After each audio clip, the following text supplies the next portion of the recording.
السلام علیکم ورحمۃ اللہ وبرکاتہ۔ دوستو، آج ہم سنائیں گے واقعہ اصحاب فیل کا۔ اصحاب فیل سنے ہوں گے، آئیے ایک بار اور غور سے سن لیں۔ دوستو، ہمارے یوٹیوب چینل پہ مختلف مسائل قرآن و حدیث کے حوالے سے مختلف مضامین پہ سننے کے لیے ہمارے یوٹیوب چینل کو لال بٹن پریس کر کے سبسکرائب ضرور کر دیں، شیئر دوستوں میں شیئر ضرور کریں۔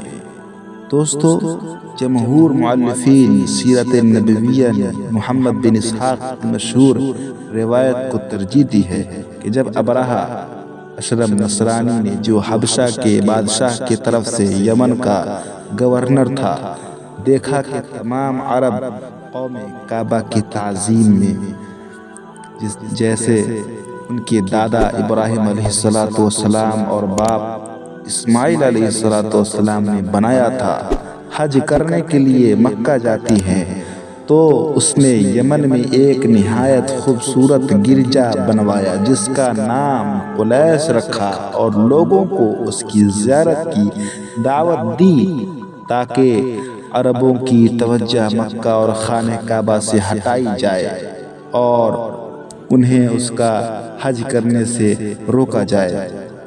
جب عربوں کو ابرہہ کے کیے کا علم ہوا تو ان پر بڑا گھیرا گزرا، چنانچہ کوئی عربی اس گرجا میں چپکے سے داخل ہو گیا اور اس میں پخانہ کر کے اس کی دیواروں پر لگا دیا، گندگی کر کے اس دیواروں پہ لگا دیا۔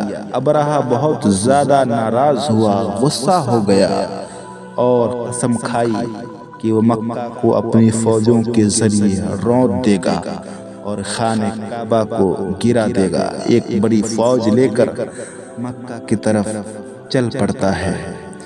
ابرہہ اپنی فوجوں کو لے کر مکہ کی طرف چل پڑا، جس کی تعداد 60,000 سے زیادہ بتائی گئی۔ کتنا؟ 60,000 سے زیادہ بتائی گئی ہے، اور خود اپنے بڑے بھاری بھرکم ہاتھی پر سوار ہوا۔ عربوں نے جب یہ خبر سنی تو بہت پریشان ہوئے اور گھبرا گئے اور اس سے جنگ کرنا ضروری سمجھا۔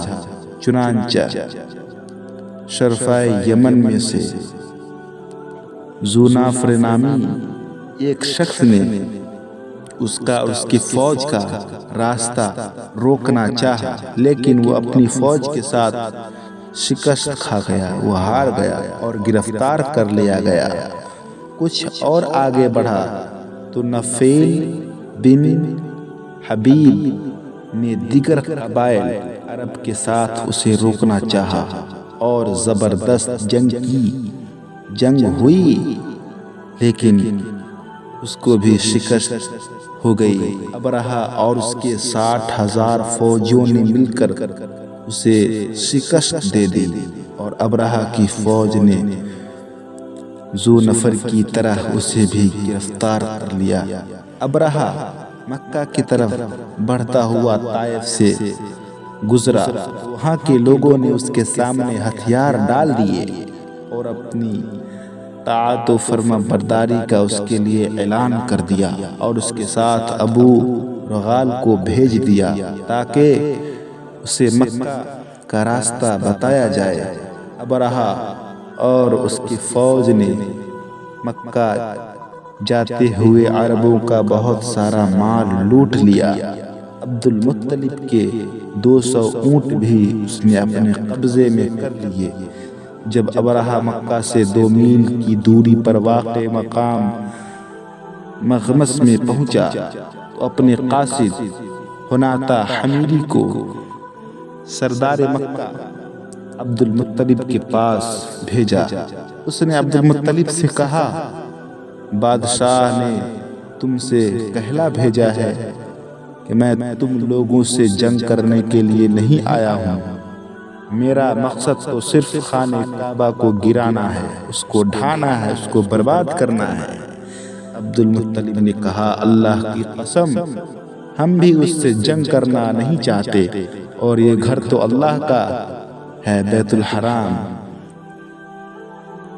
اور اس کے خلیل ابراہیم علیہ السلام کا گھر ہے، اگر وہ ابرہہ کو اسے گرانے سے روک دے گا تو اس کا گھر اور اس کا حرم ہے، اور اگر اسے گرانے کے لیے ابرہہ کو آزاد چھوڑ دیا جاتا ہے تو اللہ کی قسم ہم اس کا دفاع نہیں کر سکتے۔ حناطہ نے کہا، جو ابرہہ کی طرف سے قاصد آیا تھا، میسنجر آیا تھا، حناطہ نے کہا تو پھر تم میرے ساتھ اس کے پاس چلو، اس نے مجھے حکم دیا ہے کہ تمہیں اس کے پاس لے چلو۔ جب ابرہہ نے عبد المطلب کو دیکھا تو ان کی تعظیم و تکریم کی، اس کی عزت کی، اس لیے کہ وہ بڑے خوبصورت اور بڑی ہیبت و عظمت والے آدمی تھے۔ پھر ابرہہ نے اپنے ترجمان سے کہا، اپنے ٹرانسلیٹر سے کہا کہ اس سے پوچھو تمہاری کیا حاجت ہے؟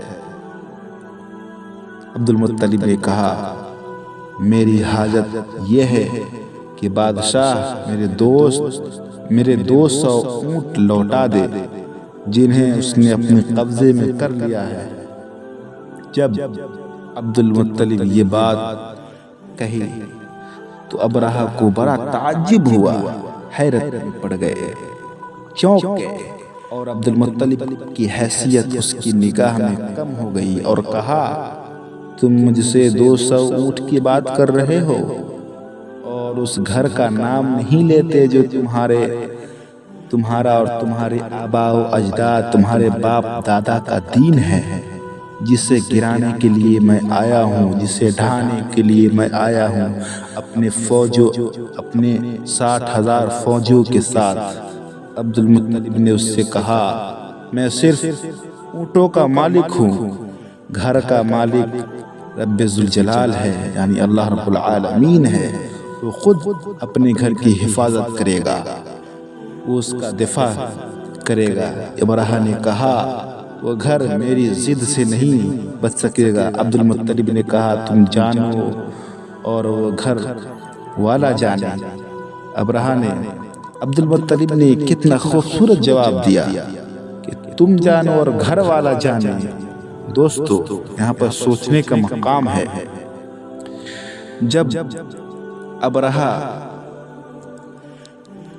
واپس آئے تو اہل قریش کو جمع کیا اور ان کی ساری بات سنائی جو ان کے درمیان بات ہوئی تھی، اور انہیں مکہ سے نکل کر پہاڑوں کی چوٹیوں اور ان میں خفیہ جگہوں پر چلے جانے کو کہا تاکہ ابرہہ کی فوج انہیں روند نہ ڈالے۔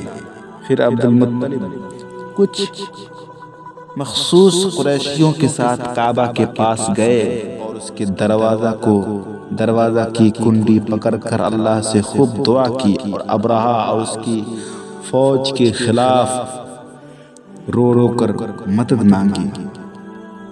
دعا سے فارغ ہو کر اپنے قوم کے پاس چلے گئے اور انتظار کرنے لگے کہ ابرہہ مکہ میں داخل ہو کر کیا کرتا ہے۔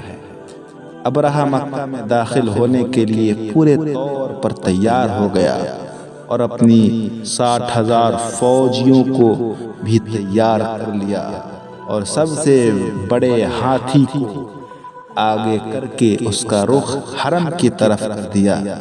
جب مزدلفہ اور منی کے درمیان وادی محشر میں پہنچا تو ہاتھی زمین پر بیٹھ گیا۔ ان لوگوں نے اسے لاکھ ضرب لگائی، لاکھ پٹائی کی اور اٹھانے کی کوشش کی، لیکن ہاتھی اٹھنے کا نام نہیں لیتا۔ تب انہوں نے اس کا رخ یمن کی طرف کر دیا، وہ فوراً اٹھ کر دوڑنے لگا۔ پھر اس کا رخ شام کی طرف کیا تو دوڑنے لگا، پھر مشرق کی طرف اس کا رخ کیا تو اسی طرح دوڑنے لگا جس طرح یمن اور شام کی طرف دوڑنے لگا تھا۔ پھر دوبارہ اس کا رخ مکہ کی طرف کیا تو بیٹھ گیا۔ کہ اللہ رب العالمین کا کرم ہے، اللہ رب العالمین جو چاہتا ہے کرتا ہے۔ ان اللہ علی کل شیء قدیر۔ اللہ رب العالمین اپنے گھر کی حفاظت خود کرتا ہے۔ ابرہہ اس کی فوج کے لوگ اپنے بڑے بڑے ہاتھی کے ساتھ وادی محشر میں اسی پریشانی کے عالم میں تھے کہ اہل قریش کیا دیکھتے ہیں کہ سمندر کی طرف سے چھوٹی چھوٹی چڑیاں جھنڈ کی شکل میں آ رہی ہے اور ان پر کنکریاں برسا رہی ہے اور انہیں فوراً ہلاک کر دے رہی ہے۔ ہر چڑیا 3 کنکر اٹھائے ہوئے تھی، ایک چونچ میں اور 2 اپنے دونوں پاؤں میں۔ ابرہہ کی فوج، ابرہہ کی 60,000 کی فوج کے لوگ بھاگنے لگے اور بھاگتے ہوئے ہر طرف مر کر گرنے لگے۔ ابرہہ کو بھی اس کے نام کا پتھر لگا، اس کے لوگ اسے لے کر بھاگے۔ پہلے تو اس کی انگلیاں کٹ کر چاروں طرف بکھرنے لگی، پھر اس کا سارا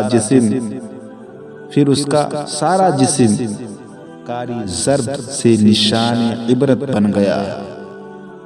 اسے اسی حال میں لے کر آئے۔ اس کا جسم چڑیا کی چوزہ کی طرح نحیف و نزار ہو گیا تھا۔ وہاں پہنچ کر اس کا سینہ پھٹ گیا، دل باہر آ گیا، ہلاک ہو گیا، برباد ہو گیا۔ جب عبد المطلب اور قریشیوں نے اپنی آنکھوں سے اس عذاب کو دیکھ لیا جو ابرہہ کی 60,000 فوجوں پر یہ عذاب نازل ہوا، تو اللہ کا شکر ادا کرتے ہوئے اطمینان کے ساتھ اپنے گھروں کو واپس آ گئے۔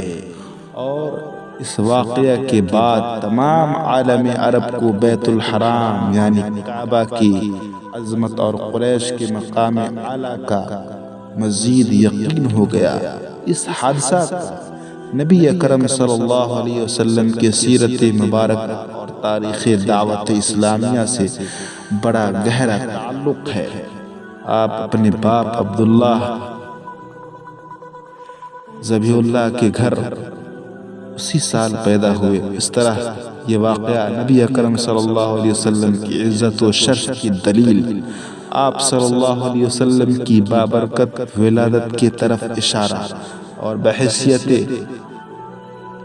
نبی آپ کی بعثت کی خبر دے رہا تھا، تاکہ آپ صلی اللہ علیہ وسلم خانہ کعبہ کو بتوں سے پاک کریں اور اپنے دادا ابراہیم علیہ السلام اور اپنے باپ اسماعیل علیہ السلام کی طرف اس پر توحید کا علم بلند کرے، توحید کا علم بلند کرے۔ اس عظیم تاریخی حادثے سے متعلق اللہ رب العالمین نے قرآن کریم میں ایک سورت نازل فرمائی اور نہایت ہی مختصر عبارت اور واضح اسلوب میں اس کی غایت و درجہ تصویر کشی کی۔ اللہ رب العالمین فرماتا ہے: أَلَمْ تَرَ كَيْفَ فَعَلَ رَبُّكَ بِأَصْحَابِ الْفِيلِ أَلَمْ يَجْعَلْ كَيْدَهُمْ فِي تَضْلِيلٍ وَأَرْسَلَ عَلَيْهِمْ طَيْرًا أَبَابِيلَ تَرْمِيهِمْ بِحِجَارَةٍ مِّن سِجِّيلٍ فَجَعَلَهُمْ كَعَصْفٍ مَّأْكُولٍ۔ سورہ فیل 30ویں پارے میں آپ جا کر کے اس کے ترجمے کو، اس کی تشریح کو باغور پڑھے۔ کیا آپ نے نہیں دیکھا کہ آپ کے رب نے ہاتھی والوں کے ساتھ کیسا برتاؤ کیا؟ الم تر کیف، اس سورت کی ہم ترجمہ کرتے ہیں کہ آپ نے نہیں دیکھا کہ آپ کے رب نے ہاتھی والوں کے ساتھ کیسا برتاؤ کیا؟ کیا اس نے خانہ کعبہ کے خلاف ان کی سازش کو ناکام نہیں بنا دیا اور ان پرندوں کے جھنڈ بھیج دیے جو ان پر پتھریلی مٹی کی کنکریاں برساتے تھے؟ پس اللہ رب العالمین نے انہیں کھائے ہوئے بھوسے کے مانند بنا دیا، یعنی جو چڑیا تھی اس طرح کر دیے، اس طرح برباد کر دیے اس کے 60,000 ابرہہ کے 60,000 فوجیوں کو، جیسے کہ انہیں کھائے ہوئے بھوسے کے مانند، جیسے کہ چوپایا جب وہ بھوسا کھاتا ہے تو ادھر ادھر چھیڑ دیتا ہے بھوسے کو، اسی طرح سے اللہ رب العالمین نے یہ مثال پیش کیا کہ کھائے ہوئے بھوسے کی مانند بنا دیا۔ واللہ اکبر۔